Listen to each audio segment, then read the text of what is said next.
When we're looking at how students acquire words, why is that important? You have two different ways that students will acquire words. First of all, they're going to look at a direct study of words, meaning in the past we used to write about 20 vocabulary words on a blackboard. That was a long time ago. And then we would ask our students to desire to memorize them. Well, if you're like any 16-year-old, you're going to memorize the first letter of the word itself and then the first letter of the definition. Then it becomes the matching game or the multiple choice game. So we have the test on Friday, everything's good, we make 100%.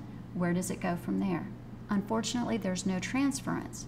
So you've got to make sure that you're looking at the direct instructional process as far as providing them with that independent reading, focus on the vocabulary, and then ask them to write with it, speak, and listen for it, because that is going to be their clear, identifiable method to really make that become a part of their own vocabulary, and they own it. I think that the most important takeaway for Shift 6 when it comes to understanding how to better bring academic vocabulary into your school across the disciplines is to recognize vocabulary is power.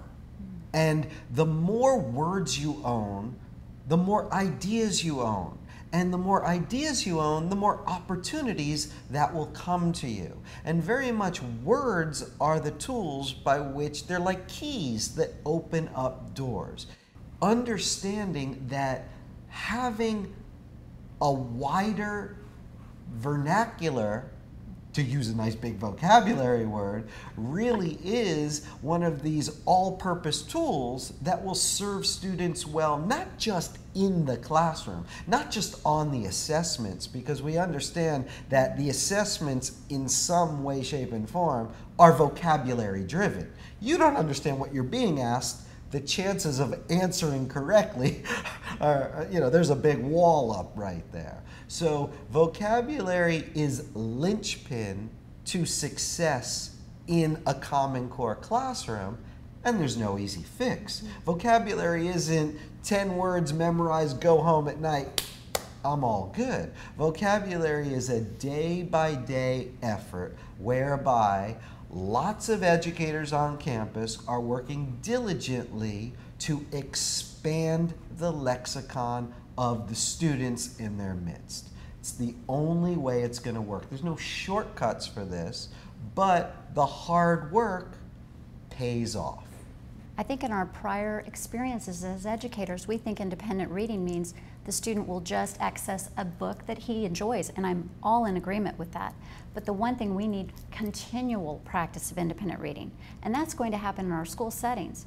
As we know, there aren't a lot of print-rich materials available in some of our homes, so we want to provide that ability to go across content area for independent reading.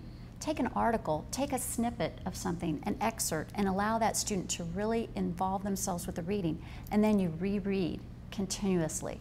What about front-loading with vocabulary instruction in the beginning?